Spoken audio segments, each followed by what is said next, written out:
नमस्कार। तो जैसा कि इशारा मैंने आपको किया था अपने कार्यक्रम में, बिहार में एक बार फिर खेला होने वाला है। उल्टी गिनती शुरू हो गई है और नीतीश कुमार एक बार फिर पाला बदलने वाले हैं। क्या कहा था आरजेडी ने एक जमाने में उनके बारे में कि ऐसा कोई सगा नहीं जिसे नीतीश ने ठगा नहीं। जी हां, चौथी बार अगर यह होता है तो चौथी बार नीतीश कुमार ऐसा करने वाले हैं। और आज इस कार्यक्रम में मैं आपको बतलाने वाला हूं कि ऐसा क्यों हो रहा है, घटनाक्रम किस तरह से इस बात की ओर इशारा कर रहा है और किस तरह की डील बीजेपी और नीतीश कुमार में होने वाली है। मगर सबसे पहले जो खबरें इस बात की पुष्टि करती हैं कि नीतीश कुमार पाला बदलने वाले हैं, वो क्या क्या है। सबसे बड़ी बात, आरजेडी और जनता दल यूनाइटेड ने अपनी अलग अलग बैठकें की दोस्तों। और जाहिर सी बात है, इसका मकसद यही था कि भविष्य में नीतीश कुमार जो कदम उठाने वाले हैं उसको लेकर अगली रणनीति क्या हो। दोनों पार्टियों की अलग अलग बैठक। दूसरी बात, कैबिनेट की बैठक होती है दोस्तों, मुश्किल से 10 मिनट चलती है और बैठक खत्म हो जाती है। और इस बैठक के अंदर सूत्रों के हवाले से कहा जा रहा है कि नीतीश कुमार और तेजस्वी यादव के बीच में जबरदस्त टेंशन था दोस्तों। यह एक और इशारा। मगर दो राजनीतिक बयानों से मामला काफी हद तक साफ हो जाता है। आपके स्क्रीन पर लालू यादव की बेटी रोहिणी आचार्य, जो सिंगापुर में बसी हुई हैं, उन्होंने एक ट्वीट किया और उसके बाद उसे हटा दिया, डिलीट कर दिया। रोहिणी आचार्य ने क्या कहा? समाजवादी पुरोधा होने का दावा वही करता है हवाओं की तरह बदलती जिनकी विचारधारा है। अब जाहिर सी बात है, यहां पर इशारा किसी और की तरफ नहीं बल्कि नीतीश कुमार की तरफ है, क्योंकि नीतीश कुमार के साथ अभी इस गठबंधन को शायद मुश्किल से 1.5 साल हुए थे और अब नीतीश कुमार एक बार फिर पाला पलटने वाले हैं। क्यों पलटने वाले हैं, इसका जवाब कुछ देर बाद। मगर इसका जवाब जनता दल यूनाइटेड के नेता केसी त्यागी कहते हैं। उनका यह कहना था कि नीतीश कुमार ने जो वंशवाद के बारे में बात कही थी वो जिक्र कर्पूरी ठाकुर का कर रहे थे। दरअसल रोहिणी आचार्य ने बयान क्यों दिया दोस्तों? क्योंकि कर्पूरी ठाकुर का हवाला देते हुए नीतीश कुमार ने तंज कसा था कि कर्पूरी ठाकुर परिवारवाद के खिलाफ थे और आजकल तो लोग अपने परिवार को आगे करते हैं। रोहिणी आचार्य नीतीश कुमार के इस बयान से नाराज थी और उसका जवाब देते हुए केसी त्यागी ने कहा कि भाई हम तो बात ही नहीं कर रहे थे आरजेडी की। उन्होंने आगे यह भी कहा कि रोहिणी आचार्य को ऐसा बयान देने से बचना चाहिए। मगर जब केसी त्यागी से पूछा गया कि क्या नीतीश एक बार फिर पाला पलटने वाले हैं, बदलने वाले हैं, तो उन्होंने कहा देखिए इस पर मैं कुछ नहीं कह सकता। मगर वो आगे ये भी कहते हैं कि इंडिया गठबंधन की हालत बहुत कमजोर है। ममता पहले ही इंडिया गठबंधन से दूर हो चुकी हैं। कांग्रेस बात नहीं सुन रही है। वो चाहती है कि बिहार के अंदर उसे 8 लोकसभा सीटें मिलें चुनाव लड़ने के लिए, जिसके वो खिलाफ हैं। तो एक तरह से इसका ठीकरा केसी त्यागी कांग्रेस पर भी फोड़ रहे हैं। मगर समानांतर तौर पर दोस्तों घटनाक्रम क्या हो रहा है? आपके स्क्रीन पर सम्राट चौधरी, वो सम्राट चौधरी जो नीतीश कुमार पर तंज कसने का कोई मौका नहीं छोड़ते थे, हमला बोलने का कोई मौका नहीं छोड़ते थे। सम्राट चौधरी को दिल्ली बुलाया गया है दोस्तों और दिल्ली में उनकी मुलाकात अमित शाह से हुई है। यही नहीं, सुशील मोदी की भी मुलाकातें हो रही हैं केंद्रीय आला कमान के साथ। मैं इन नेताओं का जिक्र इसलिए कर रहा हूं दोस्तों क्योंकि इनमें से कुछ नेता हैं जो नहीं चाहते कि नीतीश कुमार के साथ गठबंधन हो, क्योंकि बकौल भाजपा नीतीश कुमार पर विश्वास नहीं किया जा सकता। वो चाहते हैं कि नीतीश कुमार के साथ ऐसा गठबंधन हो जिसके चलते वो एक बार फिर पाला नहीं पलट सकते। और इसके चलते दोस्तों 2 फॉर्मूलाज पर बात की जा रही है। फॉर्मूला नंबर 1, मुख्यमंत्री हो भाजपा का और जनता दल यूनाइटेड से 2 डेप्यूटी चीफ मिनिस्टर्स हो। फॉर्मूला नंबर 2, साम दाम दंड भेद से। और आप जानते हैं कि भाजपा का लंबा चौड़ा इतिहास है, जनता दल यूनाइटेड को ही तोड़ दिया जाए।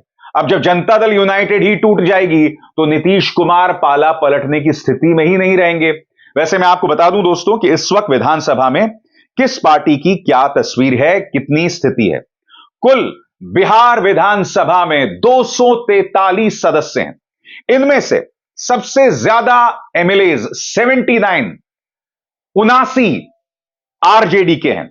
दूसरे नंबर पर बारी आती है बीजेपी की 78, जनता दल यूनाइटेड के 45, कांग्रेस के 19, सीपीआई एमएल के 12, सीपीआईएम और सीपीआई के 2-2, हिंदुस्तानी आवामी मोर्चा सेक्युलर की 4 सीटें और एआईएमआईएम की 1 सीट और साथ ही 1 स्वतंत्र विधायक। यह है दोस्तों विधानसभा की स्थिति। यानी कि भाजपा चाहेगी कि अगर जनता दल यूनाइटेड टूट जाती है और 2/3 उनके साथ आ जाते हैं तो जाहिर सी बात है कि नीतीश कुमार को एक बार फिर बर्दाश्त करने की जरूरत नहीं पड़ेगी।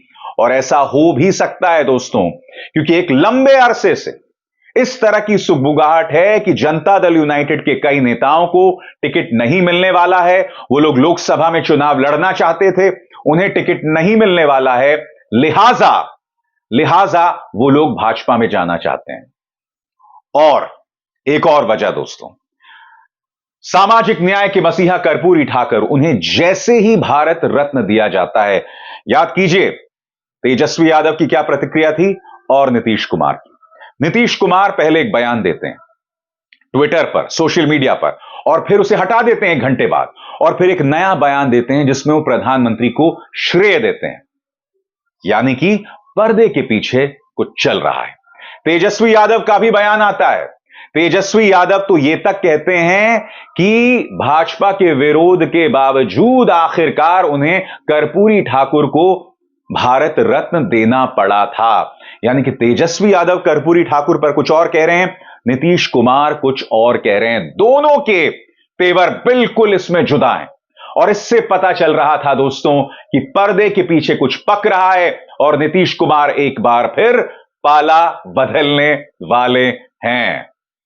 यही नहीं, इस तारीख पर गौर कीजिए, जनवरी 30 राहुल गांधी की न्याय यात्रा बिहार में प्रवेश करने वाली है दोस्तों। और जनवरी 30 को राहुल गांधी ने एक रैली बुलाई थी जिसमें नीतीश कुमार को भी निमंत्रण था। मगर क्या आप जानते हैं कि अब नीतीश कुमार वहां नहीं जाने वाले हैं।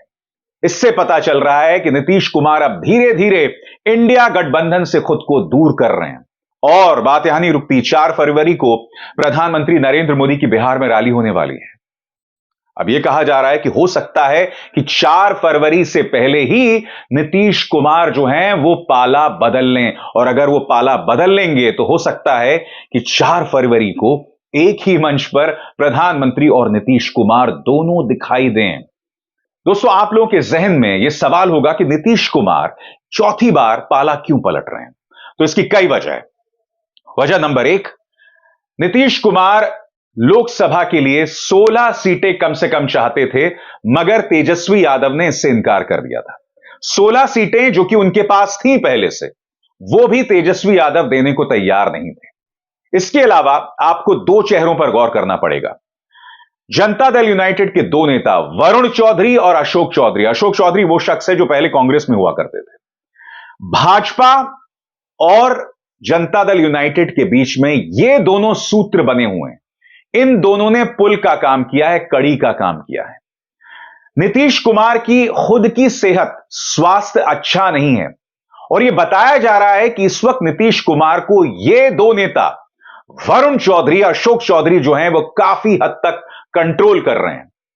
बड़ा सवाल यह कि क्या वाकई नीतीश कुमार का स्वास्थ्य इतना खराब है कि वो फैसले तक नहीं ले पा रहे हैं।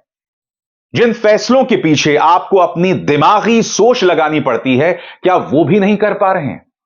यह सवाल भी लगातार किया जा रहा है। तो दोस्तों, एक तरह से कहा जा सकता है कि बिहार में घटनाक्रम बहुत दिलचस्प हो गया है। और अगर नीतीश कुमार वाकई जाकर बैठ जाते हैं भाजपा की गोद में, तो इंडिया गठबंधन के लिए 2 नजरिए से यह बहुत तगड़ा झटका होगा। पहली बात, यह ना भूलें कि इंडिया गठबंधन को साथ में लाने का काम नीतीश कुमार ने किया था। अब इंडिया गठबंधन का जो सबसे बड़ा नेता है या सबसे बड़े नेताओं में से एक, वही गठबंधन से बाहर निकल जाएगा। लोकसभा चुनावों के लिए यह इंडिया गठबंधन के लिए एक बहुत बुरी खबर होने वाली है, क्योंकि आप जानते हैं दोस्तों कि ममता बनर्जी भी पश्चिम बंगाल में अकेले चुनाव लड़ेंगी।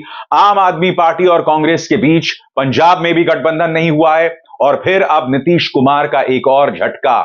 तो यह इंडिया गठबंधन के लिए एक बहुत चिंताजनक खबर होगी। दूसरी बात, नीतीश और तेजस्वी दोनों के पास एक अभेद्य राजनीतिक हथियार था, जातीय जनगणना का। इसके अलावा तेजस्वी यादव जो हैं वो बिहार के जो युवा हैं उसमें खासे लोकप्रिय थे और उनकी लोकप्रियता बढ़ रही थी क्योंकि नौकरी के जरिए जनता में अपनी पैठ बिठाई जा रही थी। वो लगातार कह रहे थे कि भाई तुम्हें हिंदू मुस्लिम चाहिए या तुम्हें नौकरी चाहिए, और जो नौकरी का पंच था साथ में जातीय जनगणना का, ये दोनों मुद्दे उठा के जिसमें आरक्षण की हद को बढ़ा दिया जा रहा था, ये दोनों ही मुद्दे नीतीश और तेजस्वी के अभेद्य राजनीतिक हथियार थे। बड़ा सवाल यह कि अब ये जो दोनों अलग हो रहे हैं, क्या इसका नुकसान इंडिया गठबंधन को होगा, तेजस्वी और कांग्रेस को होगा? इंतजार करना पड़ेगा। बहरहाल इस राजनीतिक घटनाक्रम का एक एक पहलू हर बारी की मैं आपको अपने मंच पर दिखाऊंगा।